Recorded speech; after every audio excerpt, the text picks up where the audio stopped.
Assalamualaikum warahmatullahi wabarakatuh. Selamat sore semua. Perkenalkan kami dari kelompok 1, yaitu kelompok Arrhenius, ingin membahas tentang teori asam basa, terkhususnya teori Arrhenius. Sebelum itu, perkenalkan, nama saya Tiara Azehna Siregar. Nama saya Rahmat Sidiata Rahab. Nama saya Muhammad Andri. Nama saya Devi Febriana Sagala. Dan nama saya Chelsea Delvia Manila Bersemiring.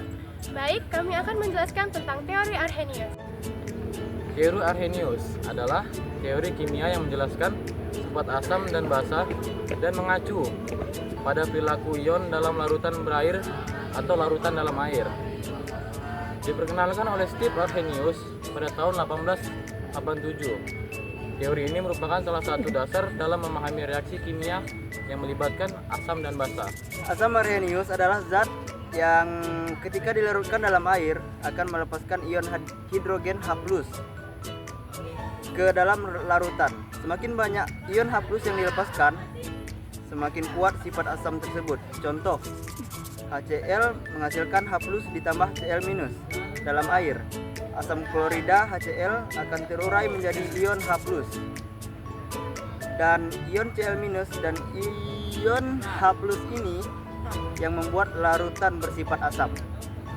Basa Arrhenius adalah zat yang ketika dilarutkan dalam air akan melepaskan ion hidroksida atau OH- ke dalam larutan. Semakin banyak ion OH- yang dilepaskan, semakin kuat sifat basa tersebut. Contoh, natrium hidroksida atau NaOH dalam air akan terurai menjadi ion Na+ dan ion OH- dan ion OH- inilah yang membuat larutan bersifat basa. Reaksi netralisasi, teori Arrhenius juga menjelaskan bahwa ketika asam dan basa bertemu, ion H+ dari asam akan bereaksi dengan ion OH- dari basa untuk membentuk air H2O, dan reaksi ini seringkali menghasilkan garam. Reaksi umum H2O menghasilkan H+ dan OH-. Kelebihan dan keterbatasan teori Arrhenius, yakni kelebihannya teori Arrhenius menjadi landasan awal untuk memahami reaksi asam basa dan sifat elektrolit.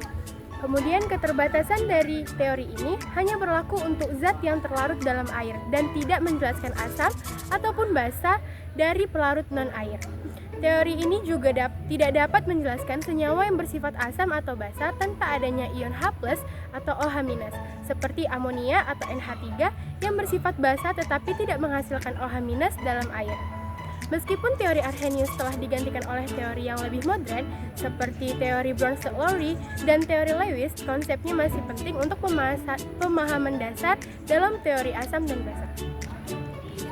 Baik, sekian dari penjelasan kami tentang teori Arrhenius. Kami ucapkan terima kasih. Wassalamualaikum warahmatullahi wabarakatuh. Bye-bye. Bye.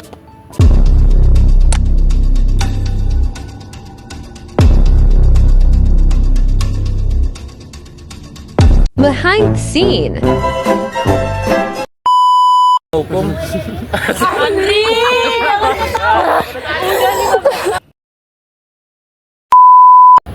ini Perkenalkan,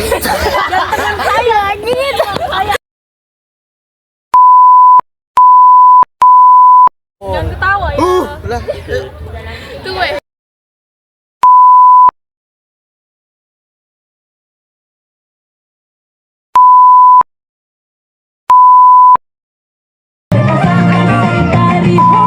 menjelaskan tentang hukum